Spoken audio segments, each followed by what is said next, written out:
একাধিক বিয়ে করা এটা ভালো কাজ না খারাপ কাজ? জোরে বলেন কি কাজ?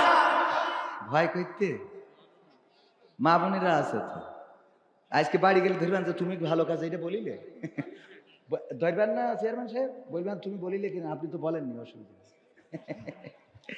সাহস পায় না অনেকে। এই ভালো কাজ না খারাপ কাজ? হ্যাঁ, একাধিক বিয়ে করবেন, বিধবাদের সহযোগিতা করবেন, ও ডিভোর্সিদের সহযোগিতা করবেন। অনেকের সংসারের মিল মহব্বত হয় নাই, ডিভোর্সি, এই ডিভোর্সি মেয়েকে বিয়ে করলে কোনো অসুবিধা আছে? আমি তো মা বোনদের বলি, আপনাদের মন খারাপ হয় কেন? বাড়ি যদি বউ দুইটা হয়, একজন চাল ধুয়ে দেবে, একজন তরকারি করবে, ঠিক না বে ঠিক? একজন ভাত রান্না করবে, একজন তরকারি রান্না করবে, একজন কাপড় কেচে দেবে, একজন নেড়ি দেবে, ঠিক না বে ঠিক? একজন স্বামীর ভাত বেড়ে দেবে, আর একজন পাকাতে বাতাস করবে, তোমার হাত পাখার বাতাসে আমার প্রাণ জুড়িয়ে আসে। কে? হ্যাঁ, হাত পাখার বাতাস। যদি গোলমালও করতে হয়, ঝগড়া করতে হয়, তাও তো পাড়ায় যাওয়া লাগবে না, পর্দার মধ্যে থেকে বাড়িতে চুল ছিঁড়াছিড়ি করতে পারবে।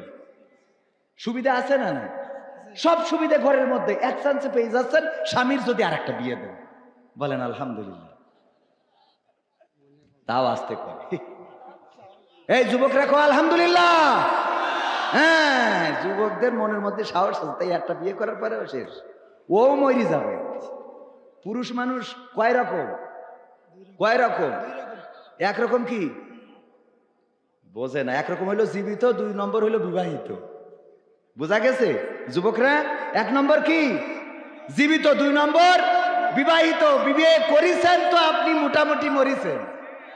এখন আপনার তারপরও বিয়ে করার দরকার আছে না নাই? যুবকরা বিয়ে করতে হবে, রাসূলের সুন্নাহ শুধু না, যৌবনকে কন্ট্রোল করার জন্য বিয়ে করা ফরজ। অনেকেই খালি কয় বিয়ে করা ফরজ, বিয়ে করা হারামও আছে। হারাম আছে না? তোমার শক্তি নাই, মেশিনের অবস্থা খারাপ, তোমার জন্য বিয়ে করা হারাম। কথা বোঝেন নাই মনে হয়? ওর জন্য বিয়ে করা হারাম, স্পষ্ট হারাম, বিয়ে করতে পারবে না।